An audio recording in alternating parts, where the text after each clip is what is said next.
Olá, seja muito bem-vindo aqui ao meu canal, que também é o seu canal. E no vídeo de hoje nós vamos mergulhar profundamente em um dos textos mais dramáticos e simbólicos da Bíblia, a morte da esposa de Ezequiel, que está registrada no capítulo 24 do livro deste profeta. Esse evento é trágico, tá? E ele não é apenas um momento pessoal doloroso na vida desse profeta tão profundo, mas é um sinal poderoso, profético sobre o destino de Jerusalém e do templo. Nós vamos explorar aqui, versículo a versículo dessa passagem e vamos revelar algo maravilhoso presente nas Escrituras para a sua vida, sobre o caráter de Deus, sobre o julgamento a respeito do pecado e principalmente como a vida de Ezequiel vai se tornar uma mensagem viva para o povo de Israel e para nós nos tempos atuais. Porque eu vou trazer as lições para os dias de hoje dessa passagem tão maravilhosa, como o chamado ao arrependimento, a seriedade das consequências do pecado, mas também a esperança de restauração. Sou o professor doutor João Cláudio Rufino, dou aulas na Faculdade de Teologia da Pontifícia Universidade Católica de São Paulo, na área bíblica. Eu sou pesquisador acadêmico há pelo menos 10 anos, eu sou católico e tenho ajudado a formar futuros padres, diáconos e teólogos da nossa igreja. E se você quer entender melhor a respeito da Bíblia, teologia bíblica, exegese, contexto histórico, cultural, por trás das passagens da Escritura, fica aqui comigo nesse canal. Não se esqueça de, além de curtir esse vídeo, se inscrever e ativar o sininho para receber todas as notificações dos próximos estudos bíblicos, beleza? Então vamos juntos nessa jornada de aprendizado maravilhosa. A primeira coisa que nós precisamos entender é o contexto literário desse texto. Quando a gente olha para o capítulo 24 de Ezequiel, ele marca uma transição muito importante, decisiva inclusive no ministério do profeta Ezequiel. Por quê? Porque aparecerão dois eventos principais aqui nessa passagem. Primeiro, a profecia sobre o caldeirão fervente, que está dos versículos 1 a 14, e depois a morte da sua esposa, que vai se tornar um sinal profético dos versículos 15 ao 27, claro, do capítulo 24. Bom, estes eventos, eles serão datados justamente para coincidir com o início do cerco final de Jerusalém realizado pelos babilônios. Então nós estamos por volta de 587 a.C. E essa é uma data crucial na história do povo. Por quê? Porque é um último momento antes da destruição, tanto da cidade quanto também do templo de Jerusalém. E aí a morte da esposa de Ezequiel e a proibição que Deus vai fazer em relação ao enlutamento dele, ou seja, pedindo para que ele não vivencie absolutamente nenhum luto, vai se constituir uma ação simbólica aqui. E essa ação simbólica comunica a seriedade do julgamento de Deus sobre Jerusalém e sobre o templo. E aí o texto vai seguir uma estrutura literária muito própria das ações simbólicas muito típicas dentro da literatura profética. E eu quero te dizer algo aqui muito importante, talvez seja a primeira vez que você esteja ouvindo falar sobre isso, mas eu quero te explicar. Quando nós lemos os profetas, em alguns deles, Deus pede para que sejam realizadas ações simbólicas. Estas ações servem como se fosse um teatro, tá? A fim de que o povo pudesse entender a mensagem de Deus. Então acontece isso em muitos livros proféticos e a estrutura literária dessas ações simbólicas foi estudada em larga escala academicamente por nós estudiosos da área bíblica e geralmente ela vai seguir a seguinte estrutura. Número 1, Deus dará um comando para que seja realizada uma ação. 2, será feita a execução dessa ação pelo profeta. 3, a interpretação desta ação profética será dada para o povo. E aí, essa passagem é um exemplo clássico disso, vai seguir essa forma, tá? E neste caso, o sofrimento pessoal de Ezequiel será um meio a partir do qual Deus fará a sua comunicação, trará para o povo a sua mensagem. Então, o sofrimento dele é como a destruição de Jerusalém, e neste caso, então, será algo que acontecerá e o povo não poderá passar pelo luto tradicional. Como assim, professor? Quando alguém falecia, existia todo um ritual de luto e tudo mais.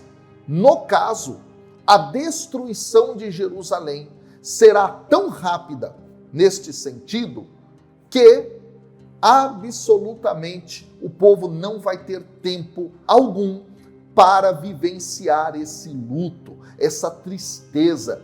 E aí é preciso dizer que na sociedade do povo das Escrituras haviam vários rituais funerários, e isso era algo bastante comum.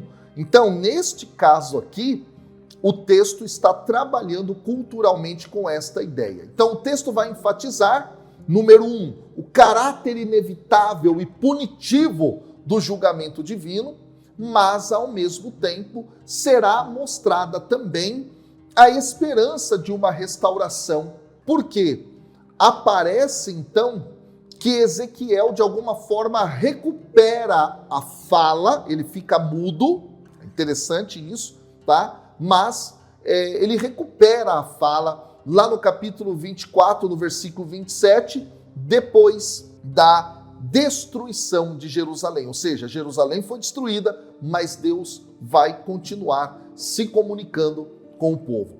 Então vamos agora ao comentário versículo a versículo desse texto impressionante. Se você está aqui comigo, deixa o like aí, porque ele é muito importante, beleza? Além disso, ao longo da explicação, se você tiver algum comentário a fazer, mesmo que seja para nos incentivar aqui no canal, faz o seguinte, escreve aqui nos comentários, beleza? Então pega a sua Bíblia, pega papel, pega caneta, pega seu computador, tablet, celular, enfim, e anota tudo, porque você vai aprender muita coisa agora aqui comigo. O versículo 15 diz assim: a palavra do Senhor veio a mim. Quando a gente olha para este início, nós temos aqui uma fórmula típica de introdução profética. Ezequiel utiliza isso, bem como vários outros profetas das Escrituras. Essa expressão em hebraico ela é muito bonita. Vayeri devar Adonai Elai. Essa expressão vai aparecer repetidamente, justamente para enfatizar a origem dessa mensagem divina. Deus é que transmite o conteúdo. O profeta é um meio para isso. E o uso dessa fórmula também vai estabelecer, dentro do processo comunicativo, a autoridade de Ezequiel, como esse mediador entre Deus e o povo. Aí o versículo 16 continua. Deus fala para ele: filho do homem, com um só golpe tirarei de ti o prazer dos teus olhos. Mas não lamentes, não chores e não derrames lágrimas. Bom, o termo hebraico que é utilizado aqui e traduzido por golpe é o termo maquer. E esse termo maquer significa algo que diz respeito a uma morte súbita. É interessante isso aqui, porque ele é frequentemente usado quando os textos bíblicos querem tratar de uma morte dessa forma. A gente vai encontrar, por exemplo, em 1 Samuel, capítulo 4, versículo 17. Também vamos encontrar em 2 Samuel, capítulo 17, versículo 9. Isso indica, portanto, que a morte da esposa de Ezequiel foi uma morte repentina.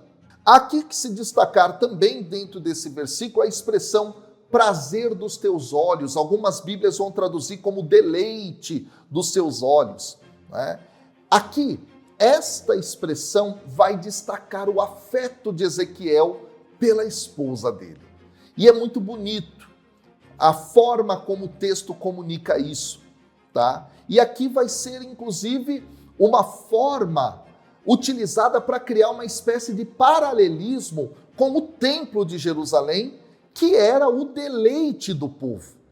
Isso é bonito demais.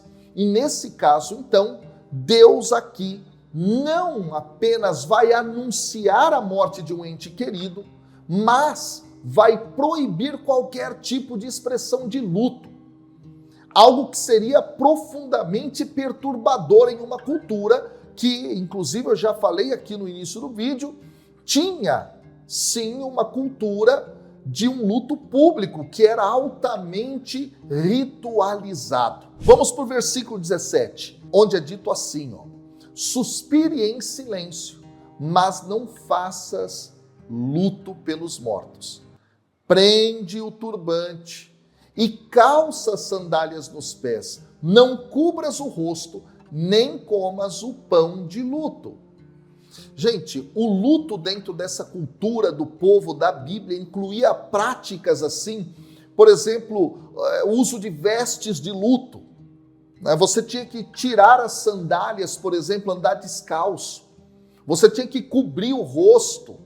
E havia também a participação em refeições funerárias, o que tornava o luto, inclusive, um ritual, um evento comunitário. Só que aqui, Ezequiel é proibido de participar desse tipo de prática. Isso vai sugerir que a magnitude do juízo sobre Jerusalém supera qualquer reação tradicional.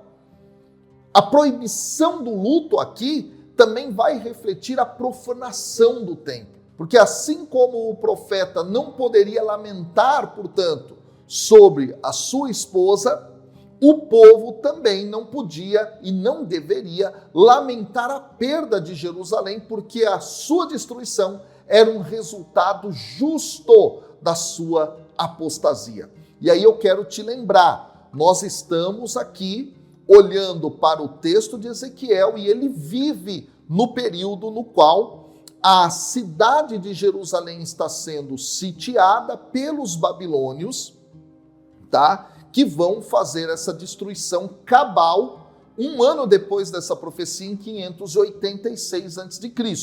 Tá? Eles vão destruir a cidade de Jerusalém e vão destruir o templo. Beleza? Então, o contexto é esse, é o contexto do famoso exílio da Babilônia. Tá? Inclusive eu tenho um vídeo aqui no canal sobre Ezequiel capítulo 37, que é um texto muito conhecido dos ossos secos, onde eu explico um pouco mais a respeito disso. Vamos para o versículo 18.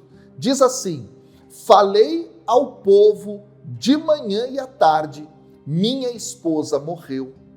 Na manhã seguinte, fiz como me havia sido ordenado. Então, gente, esse versículo aqui vai retratar a obediência imediata de Ezequiel.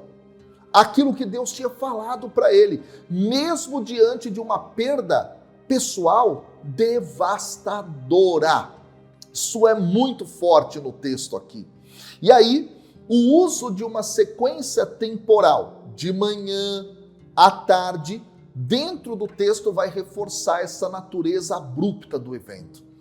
A ausência de detalhes emocionais, inclusive sobre a reação de Ezequiel à morte da esposa, vai sugerir uma disciplina desse homem extraordinária, uma profunda submissão à própria vontade de Deus.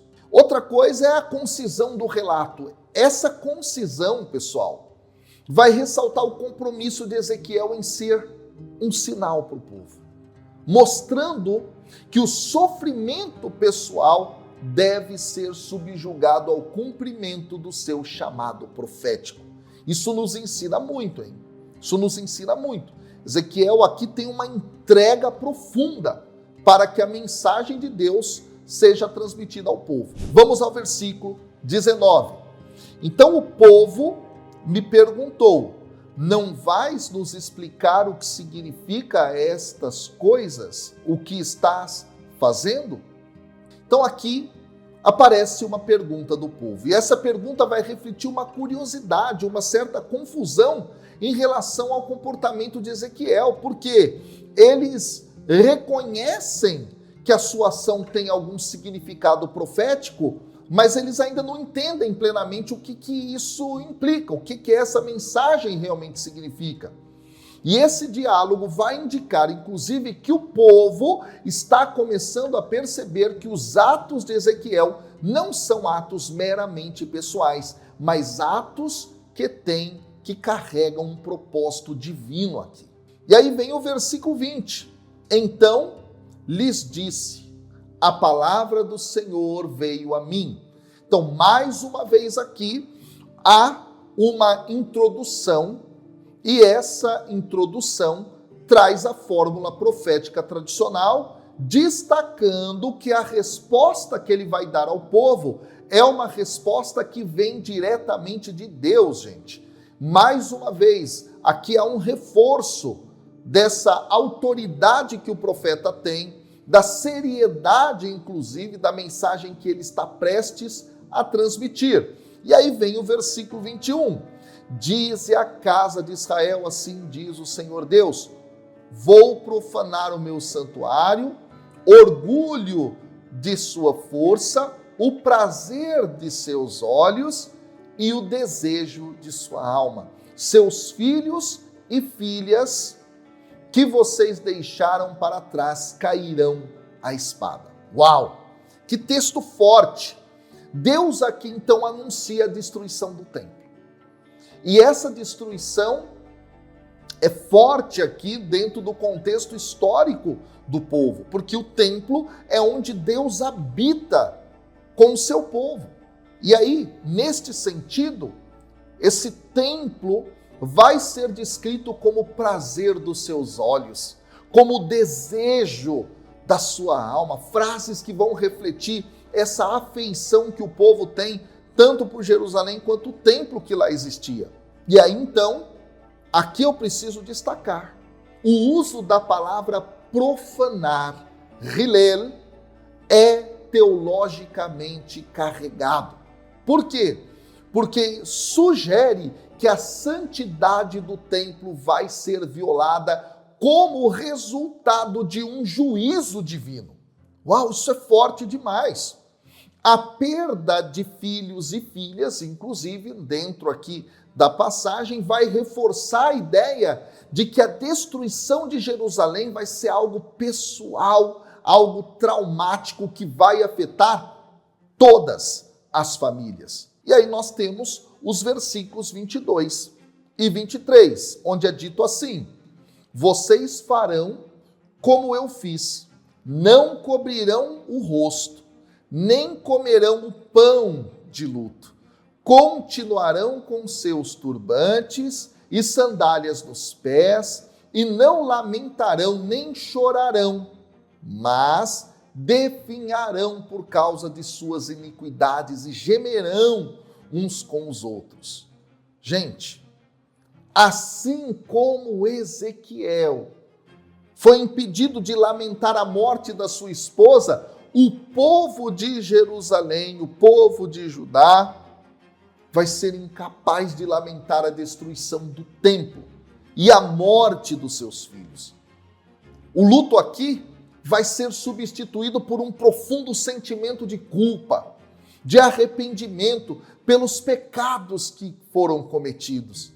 E aí a expressão que aparece aqui, abre aspas, não é? Definhar por causa de suas iniquidades, vai ressaltar justamente esse caráter punitivo do evento.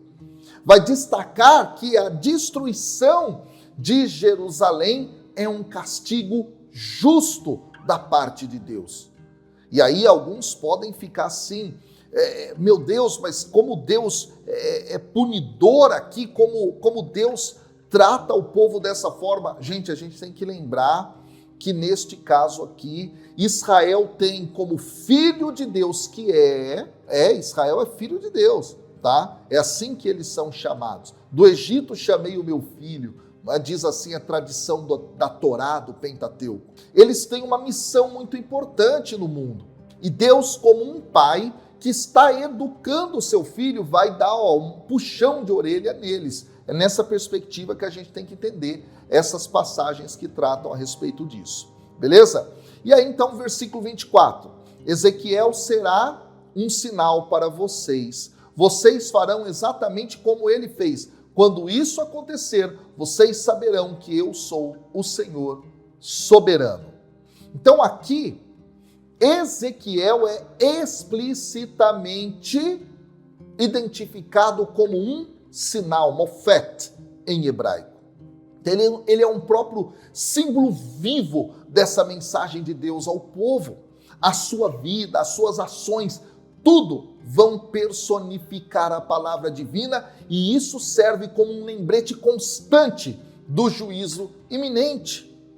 E aí, gente, o reconhecimento de que, abre aspas aí, eu sou o Senhor soberano, essa é uma fórmula comum em Ezequiel.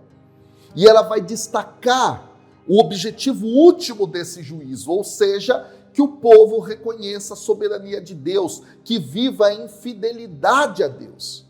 Então aqui, essa expressão vai ressaltar justamente essa experiência de um Deus que educa o seu povo, que puxa a orelha para que o povo se mantenha fiel à aliança e se mantenha fiel à sua missão no mundo de ser, por meio dele, povo, não é escolhido, aqueles que vão ser a ponte entre a humanidade e Deus. Vamos aos versículos 25 e 27.